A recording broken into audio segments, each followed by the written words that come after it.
Di 2012 de şoreşa 19 tîrmehê li Bakur û Rojhilatê Sûriyê dest pê kir. Vê şoreşê xwespart xeta sêyemîn ya parastina gelê herêmê. Ev yek jî derfeteke dîrokî ji bo gelê herêmê bû. Şoreşa 19 tîrmehê hişt ku hemû dewletên hegemonî bi awayekî hovane li dijî vê şoreşê derkevin. Li hemberî hemû astengiyan gelên herêmê dikarî bûn bi hev re xwîna xwe bikin yek û destkeftiyên mezin bi dest bixin. Cîgirê hevserokatiya kantona Efrîn û Şehba Cemal Reşîd ji Rojava TV re got şoreşa 19 tîrmehê lêvegera mirovatiyê di Rojhilata Navîn de bû.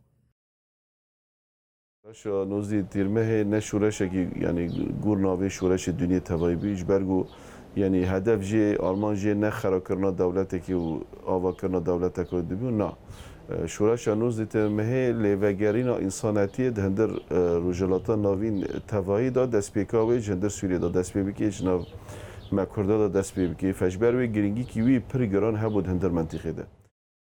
Endama Encumena Rêvebera Kantona Efrîn û Şehbayê Berîvan Xelîl jî daxuya kirin ku yek ji destkeftiyên vê şoreşê damezrandina rêveberiya xweser e ku dikare bibe çareserî ji pirsgirêkên Rojhilata Navîn re.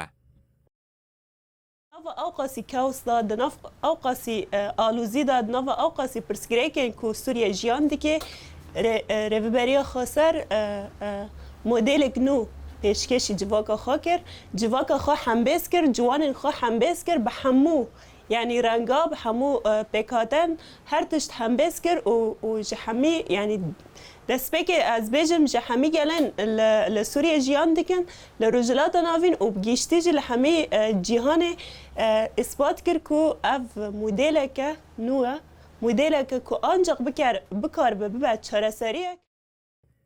شورشا 19 tîrmehê ne tenê ji bo pêkhateya Kurd, ji bo pêkhateyên Ereb, Tirkman, Suryan û Ermen jî bû hêviya pêkvejiyana nû lewma jî şoreş bi navê şoreşa gelan, jinan, bawerî û ciwanan hate binavkirin.